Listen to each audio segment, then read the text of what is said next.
Hello everyone and welcome to Happiness Charge Precure episode 7 through 10. Yeah, I'm doing these in a batch because I've been behind on a bunch of shows because the new season started, so figured might as well get back into these because I want to keep these coming out as much as possible so that, the whole series. Last time I kind of fell off and didn't do much of the previous show, Precure, but so I'll try to get through these as fast as possible. So, episode 7 was interesting. We saw Hime throwing up a surprise party for Megami, which wasn't a big surprise because Megami kept entering the kitchen to help make the cake over and over and over again, and Hime kind of got aggravated with her, and it was just like, she wanted to basically do it herself, and in the end she ends up kicking Megami and Ribbon out because both of them together kept barging into the kitchen, offering to help, and not realizing the party was for Megami the whole entire time. And it was just kind of funny watching these three kind of go back and forth. And she kicks him out, but later she feels like a little bit depressed and lonely that she kicked him out, that she doesn't know why. And even Blue asks her, like, you could go apologize to them, and she kind of works with that and just like, you know what, you're right, I'm gonna do that, and she runs off to find them. But in the meantime, the Terror Bads, which are the enemies, they invade this wedding and they make a cake transform into a monster. And they all fight, and it's kind of funny watching that. And Hime arrives and actually saves Megami for once, and both of them kind of make up and they kind of apologize. And Ribbon told her earlier, like, that Hime was making a surprise party for you, and she didn't want to tell you because it was supposed to be a surprise. And Megami feels kind of bad that she kept trying to force herself in the kitchen to make this cake, and it's like, well, if she didn't want me to help, then I understand because it's a surprise party. And that's what it was. But in the end, that episode kind of ends up with the party finally going off. And Hime pulls out this cake. It's got 100 on it, and she's like, Megami's kind of confused, like, what's that supposed to mean? And she's like, it's 100 days since we've met, so in timeline, I guess 100 days have passed so far, and that's kind of crazy, it's like 3 months, 3 months, yeah, 3 months and a couple of weeks have passed, so it's like, whoa, so big time, not really a big time skip, but in my opinion, it kind of is, but yeah. And it just tells me, wow, time is flying in this series. Episode 8 reveals there are Precure all over the world. In fact, there are some from Texas, France, and India, which is kind of weird to see, that in a Precure series when most of the time it's just centered around one team of Precure. But this one is basically telling us there are multiple teams out there, and it just kind of shows you the world is very big for this season, for the Magical Girls anyway. Like I said, we're used to only seeing a season that has only one team. This one has like 4 or 5 different teams, and that's kind of interesting. I like that. And this one's about this girl, I guess she runs a news channel, and she's a giant Precure fan, and she basically goes to any site that's a battle and like films it and gives it play-by-play of the girls fighting. And it's kind of interesting. And her site is set on the Happiness Charge Precure because it sounds like they're the newest ones to be, turned into Precure in this season. So she's going to hunt them down and find them. And we also get a new character from the evil side, a general named Orsky, and he's basically voiced by, I might butcher this, but Takahito Koyashu, and he's basically Dio from JoJo's Bizarre Adventures. And it's funny to listen to him. He's in a bunch of shows in the spring season. It's unbelievable, but he plays a great villain, and even in the Precure universe, it's like, huh, that's weird, because last year we had Luffy's voice actor from One Piece.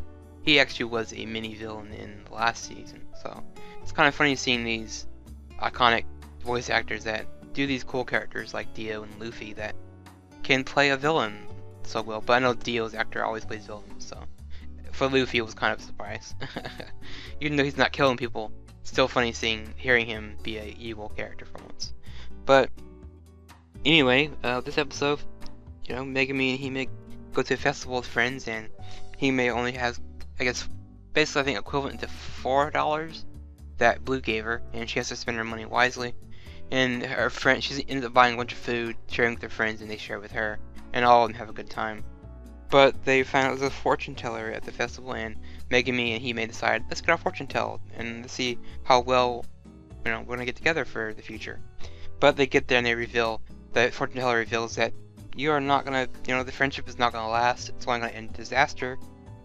And it's like, wow, that's kind of a mean thing to say, but I mean, we all know who the purple-haired chick is anyway. I mean, it's obviously that she's Kira Fortune to us, but she does reveal that they're not gonna last together. And near the end, we have the boss fight. We gotta have that. This time we had two monsters that Aura Sky summoned, and they both fight the Precure, and they're kind of getting their butts whooped. I mean, very badly. And Cure Fortune arrives just in time to save the day and saves them. And Cure Lovely is all happy that she saved her, and she's like, "Oh wow, I never met you before. You must be Cure Fortune. I've heard all about you." But Hime, or not Hime, but Cure Princess doesn't like her. I mean, we see in episode 1 they don't get along. So, and Cure Fortune tells her, "I didn't save you. I'm just doing my job." And before she leaves, she tells Cure Lovely that you shouldn't trust Cure Princess. She's gonna deceive you or lie to you or something. And I think that's a hint towards something later on. I mean, I wouldn't be surprised if at all that Hime's parents are actually the evil leaders of the other team. So I wouldn't be surprised if something like that's going down. So, but we'll see how that plays out. In episode 9, Megumi has tons of questions about Cure Fortune, but Hime doesn't know anything about her.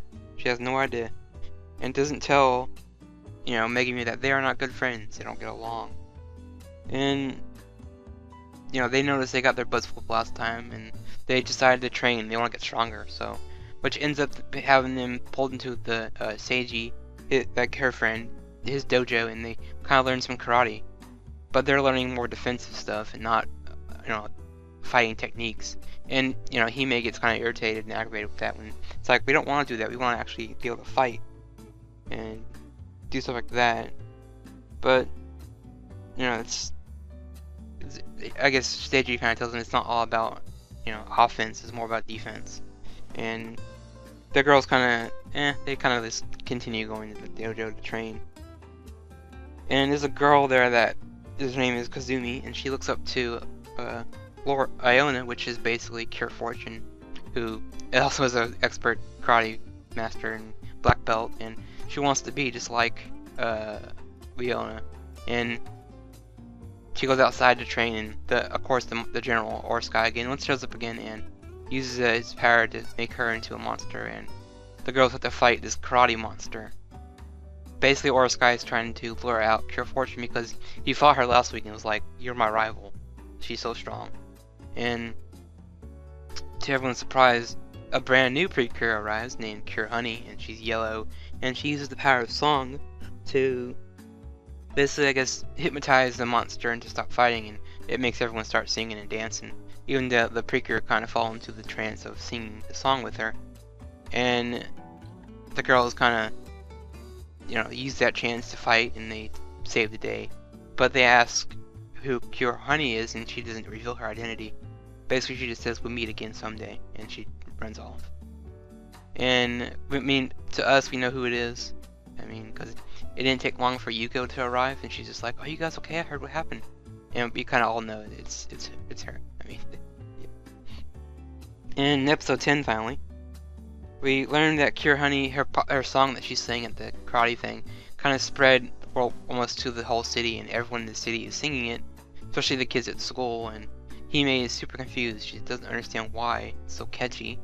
She catches herself singing the song and stops halfway, and she's like, "Oh, it's irritating. Like, why is this song so good?" And she doesn't realize that it's just because it's a nice, happy tune. And we get the monster of the week for that one's a speaker slash whatever speaker system. And one of the generals turns herself into an idol, and she's singing the song in her own way by adding her own lyrics to the song, and she's kind of making it more like sound like a greedy song, while Honey's song is happy about eating rice, being with family, and things like that. The evil guys are about eating candy, and that's all they want to eat, and it's kind of funny just seeing that opposite of the song. And the girls fight the song, you know, the evil idol girl, and they fight her. And while they're fighting, they're getting owned once again. These two girls, I don't know, they need more training, I guess. And Cure Honey actually arrives to save the day, and she reveals all her cool powers. But I'll explain the cool power-ups of these episodes here in a bit. And you know, she saves them. They purify the area, and they help the girl that was transformed to the song for her club. And at the end, you have Megumi and Hime together, both super confused, like, who the heck is Cure Honey? I feel like I know her somewhere.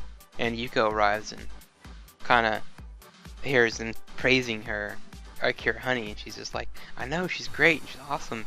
And she jumps backwards and reveals that she is actually Cure Honey. And both girls kind of stare at each other like, what? And they didn't realize it was her. And I'm thinking to myself, oh, come on, she's singing about food. Her character likes to cook and make food. Who else would it be? And she wears yellow. But that's how Precure always is. And any Magical Girl series is like that, so. And Yuko's gonna, I guess, tell them in episode 11 about how she became Cure Honey. I mean, what happened to make her transform and all this. And so for all the episodes, in this week, we have some awesome attacks, which I like how they do the attacks in this series. You have the Lovely Punching Punch, which is basically Cure Lovely creating this giant fist out of her power, and she punches and knocks everyone out with one punch. It's a massive fist. And we have the Lovely Rising Sword, which is what it sounds like, a sword. She uses that to fight the cake monster, and basically it's a glowing energy sword, sort of like a beam saber, I guess you could say. And that's kind of interesting. And Cure Hime, you know, she does some things too. She actually uses her hair to make the Princess Cutter, which is basically her slinging her hair around, and it forms like these crescent moons, almost like Sailor Moon, and they fly towards the enemy and basically cuts them up, and it's kind of funny. And then Cure Honey reveals 3 awesome attacks with her. I guess she uses like a baton, and she can use it as a microphone to sing, and you know, that kind of stuns or temporarily stops someone from fighting. And she also can turn it into a whip, which is like a big ribbon that comes out, and she can bind you with it and throw you with it. Basically like a lasso. Yeah, that's basically what I would describe it as. And the last thing, she can use it to teleport. She just has to say teleport, and she can dash to the side or dash back or appear in a different area, which is, I assume, is how she gets away when the girls want to talk to her. And the last thing she can make is maracas, which I guess activate her honey healing rhythm, which basically it sounds like what it sounds like. She can heal people and basically power up the Precure and give them like their energy back when they use it all up. So those are like some attacks they've recently shown. I mean, every week almost feels like they do a new one every week, and kind of like how the girls can use their imagination to do all these, you know, crazy over the top abilities with their magic, and I like how creative they can be. I would almost say it's almost like, you know, like the DC version of the Green Lantern, how they can use imagination to make any weapon they want, where you have the same thing in this Precure. Even though I see more with Cure Lovely / Megumi, who it appears that she has a very active imagination and comes with these crazy attacks every week. I kind of like that, how they keep it original and keep it different. But anyway, that's been these episodes for Happiness Charge Precure, so I'll see you next time for maybe 11 by itself or a batch. We'll see. Anyway, peace out. See ya.